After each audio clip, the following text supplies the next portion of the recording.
अस्सलामु अलैकुम वरहमतुल्लाहि वबरकातुह। काबिल एहतराम गय्योर मुसलमानों, ये मदरसा तरबियतुल बनात फ्लड कॉलोनी नसपुर मंचिरियाल तेलंगाना में वाक़ है। इस मदरसे में 5 साल आलिमा कोर्स 2 साल तरबियती कोर्स करवाया जाता है। एक साहिब खैर ने मदरसे के लिए ज़मीन वक्फ़ की। उस ज़मीन पर मदरसे के लिए 6 क्लास से 5 टॉयलेट्स वग़ैरह का तामीरी काम जारी है, जिसका कुल बजट अंदाज़तन और तकरीबन 10 लाख रुपए होंगे। आप हजरात से गुजारिश है कि इस मुबारक महीने में कुछ न कुछ ज़रूर ताउन फरमाए। अगर ना कर सके तो कम से कम इस वीडियो को शेयर करके नेक काम में और सवाब में ज़रूर हिस्सा ले। फजज़ाकुमुल्लाहु खैरा। घर में मुरकुला बनाने का है। मुरकुल मालूम? अरे मुंह से बोलो ना, मुनिया का खिलाते हैं, मुरकुल डालते ना। मुरकुल बनाने का है।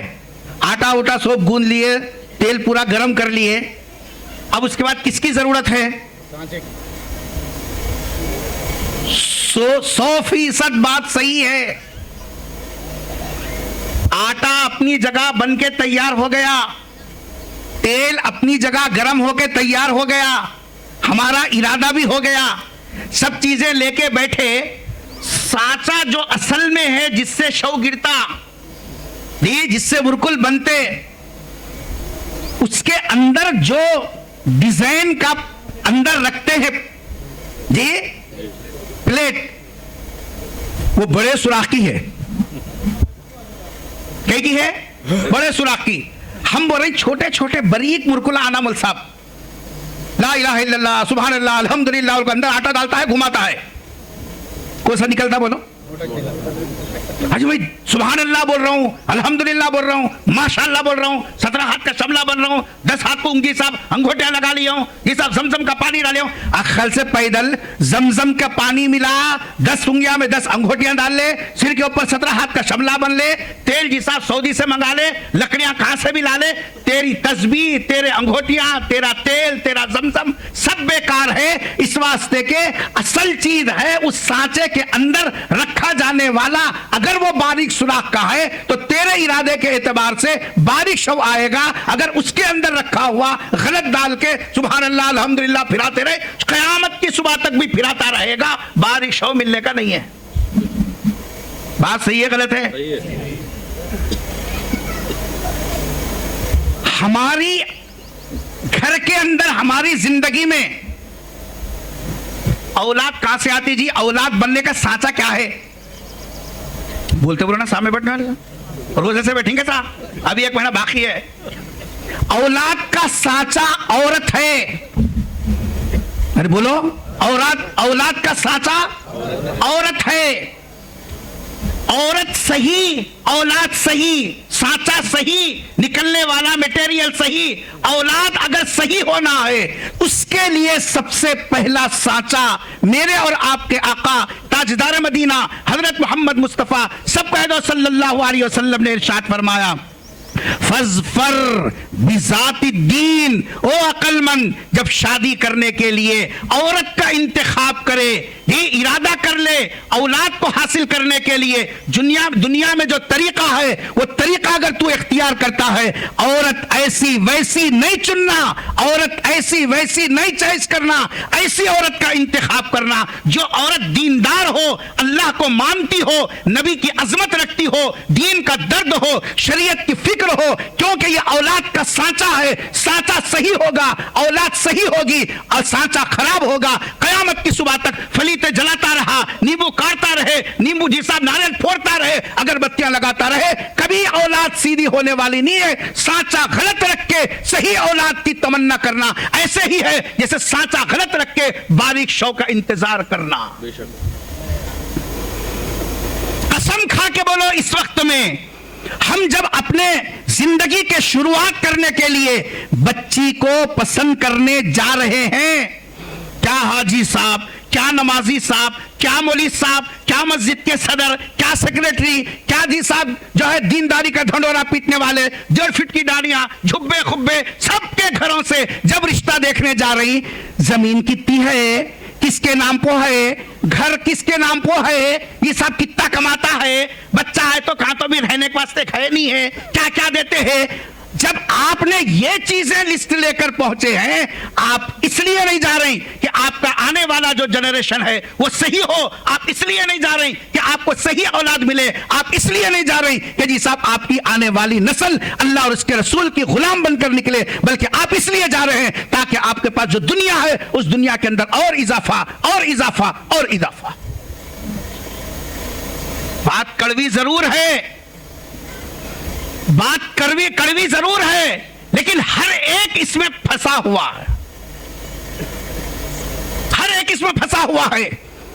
अब हम क्या कर रहे हैं बोले तो 2 लीटर का पानी बाटल लाके मुल साहब को बोल रहे हैं, पुट्टा हाथ से निकल गया, दम कर को दो, दम कर को दो, दम करके दो। मुल साहब का दम निकल रहा, मगर ये दम करे सो पानी से बच्चे सीधे नहीं हो रहे नहीं हो रहे।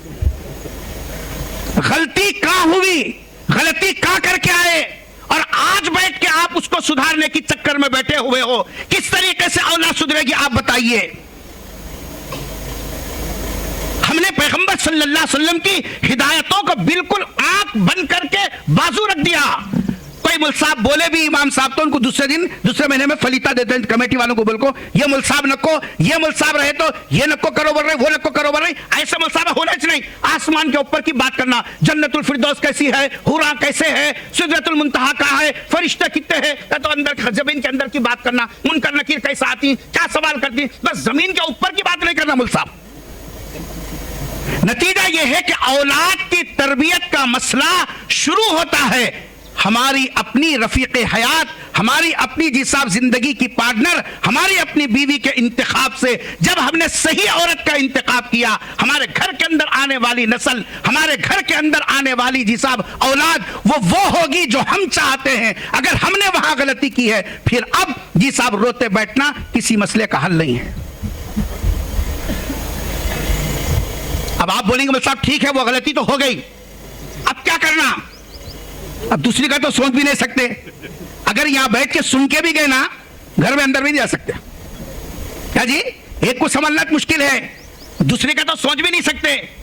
लेकिन अल्हम्दुलिल्लाह सरकार दो जहां सल्लल्लाहु अलैहि वसल्लम की शरीयत में हर मसले का हल बताया गया, हर मसले का हल बताया गया।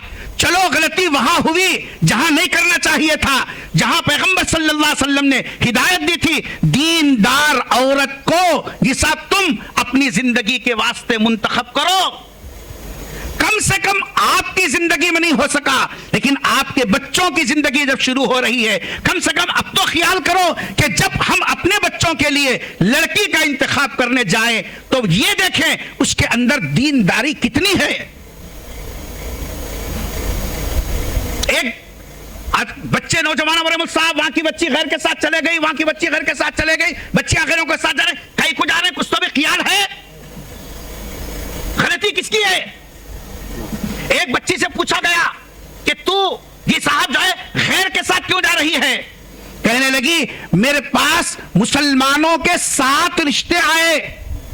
सुन रहे सो रही, कितने 7 रिश्ते आए। एक आया नाक ऐसी है वो चला गया, दूसरा आया बाल ऐसे है वो चला गया, तीसरा आया जिसका प्रॉपर्टी कम है वो चला गया, चौथा आया ये है चला गया, पांचवी आया ये है फलां चला गया। 7 रिश्ते आए, 7ओं के 7ओं दुनिया देखकर चले गए। कोई एक भी नबी का गुलाम जो सरकार की गुलामी का दम भरता है, आपका उम्मती होने का दम भरता है, किसी एक को तौफीक नहीं हुई कि जी साहब मुझसे ये पूछ लेते कि बेटा तेरी कुरान मुकम्मल हुई नहीं हुई, तू सरकार के ऊपर रोजाना कितना दरूद पड़ती है, ये साहब तूने मसाइल शरीयत के कितने सीखे, एक भी किसी जालिम ने नहीं पूछा। 7 के 7 आकर मेरी दुनिया देखकर गए हैं। मैं ऐसे लोगों के वास्ते उनकी इज्जत संभाल कर कहीं को रखूं जो कौम मेरी जी साहब जो है जज्बात का ख्याल नहीं करती, मेरे दीन का ख्याल नहीं करती, मेरे नबी की निस्बत का ख्याल नहीं करती, मैं क्यों उनका ख्याल करूं। इसलिए मैं तब जी साहब जो है परेशान होकर अब मैं खैर के साथ जा रही हूं। अब तुम्हारे को ख्याल हुआ कहीं को जा रही है, शर्म नहीं है मुसलमानों को,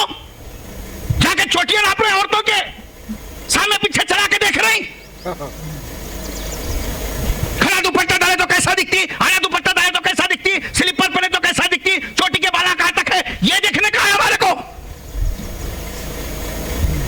औलाद निकलेगी कैसे नबी के गुलाम बनकर, कुरान पढ़ने वाली कैसा बनेगी। कम से हम मुसलमानों को हमारी बच्चियां इतनी रफ्तार के साथ, आहिस्ता आहिस्ता नहीं, इतनी रफ्तार के साथ ये सब रोजाना 10-10, 11-11, 12-12, 20-20 लड़कियां जाकर रजिस्ट्री ऑफिस में देखो कैसे लगे हुए हैं फोटोआं, पढ़े लिखे बच्चे। क्यों? महज इस वजह से जो भी रिश्ता आता है, कोई बाल नापता है, कोई कद नापता है, कोई नाक देखता है, कोई कलर देखता है, कोई हेयर देखता है, कोई ये नहीं देखता मेरे दिल के अंदर दीन का कितना दर्द है, मेरे पास कुरान की कौन सी दौलत है, मेरे सीने के अंदर पैगंबर सल्लल्लाहु अलैहि वसल्लम की ये सब अदाओं की नकल के लिए कैसा धड़कता धड़कता दिल है, कोई ये देखने वाला नहीं। नाचने वालियों को लाकर, जींस पैंट पहनकर जैसा फैशन करने वालियों को लाकर, पैसे के अंदर मस्त रहकर न बाप को बाप बोलने वाली न मां को मां बोलने वालियों को लेके आकर अब तस्वीर लेके बैठे हैं, मेरी औलाद पीराने पीर बनना, मेरी औलाद ईसा मुफस्सिर कुरान बनना, मेरी औलाद हज़रत शाह इस्माइल शहीद की जैसी बनना, मेरी औलाद ईसा फलां जैसी बनना। ये बिल्ली के ख्वाब में चिचड़े ने तो और क्या है? ख्याल है कुछ हमारे को? जो काम जहां करना था वो हमने छोड़ दिया, और जो काम हमारे को नहीं करना था उसके पीछे लगकर दुनिया तो हम खराब ही कर रहे हैं, आखिरत भी हमारी खराब हो रही है। इसलिए अब हम लोगों को करना क्या है? पहला काम यह है कि हम अपनी बच्चियों की तालीम सबसे पहले मुकद्दम रखें। तो कि बच्ची दिया अल्लाह, आज नहीं तो 20 साल के बाद ये बच्ची का रिश्ता करना पड़ेगा, नहीं करेगा? अरे मुझसे बोलो, आज नहीं तो 20 साल के बाद तो इसका जोड़ा तलाश करेंगे कि नहीं करेंगे? जब वो जोड़ा तलाश करने के लिए निकलोगे और वो जोड़ा आपके घर तक आएगा, दस्तक लेकर आएगा कि भाई बच्ची है, हम आपके घर से रिश्ता करना चाहते हैं, क्या आप समाज को, क्या आप जी साहब जो है मुस्लिम कम्युनिटी को ऐसी बच्ची देना चाहते हैं जो बच्ची अल्लाह और उसके रसूल की फिक्रों से गाफिल हो? हर वो बाप जिसकी गोद में अल्लाह ने औलाद दी है, बेटी दी है, हर बाप की यह जिम्मेदारी है कि वो अपनी बच्ची की दीनी तालीम की फिक्र करना हमारे अपना फर्ज है, हमारी अपनी जिम्मेदारी है। जामिया इस्लामिया अरबिया भुंगिर ज़िला यादाद्री तेलंगाना 62 साल से दीनी तालीमी और तरबियती खिदमात अंजाम दे रहा है। जामिया के मौसिस हज़रत अक़दस मौलाना सैयद अकबर साहब मिफ्ताही मुद्दज़िल हुआ है। जामिया में तजवीद, नाज़िरा, हिफ्ज़ कुरान मजीद और इब्तिदाई आलिमियत के अलावा असरी उलूम का भी नज़्म है। जामिया के तलबा की कुल तादाद 165 है। जामिया का सालाना ख़र्च 23 लाख रुपये है। जामिया के अखराजात की तकमील आप हज़रात के ताउन से तकमील पाते हैं। जामिया के अज़ाइम में मज़ीद क्लासेस रूम और इस्तिंजा खाने वगैरह की तामीर है। लिहाजा आप तमाम हज़रात से ख्वाहिश है कि रमज़ानुल मुबारक के मौके पर अपने और अपने मरहूमीन की जानिब से जामिया की ज़्यादा से ज़्यादा ताउन फरमाकर सवाब दारैन हासिल फरमाएँ और इंदल्लाह माजूर हो। नोट एक सहर व इफ्तार की रकम 7000 मुतय्यन की गई है। इस कार्य खैर में भी हिस्सा ले सकते हैं। मज़ीद तफसीलात के लिए मज़कूरा बाला नंबरात पर रब्त फ़रमाएँ। जज़ाकुमुल्लाहु खैरन जज़ा। अस्सलामु अलैकुम व रहमतुल्लाहि व बरकातुहू।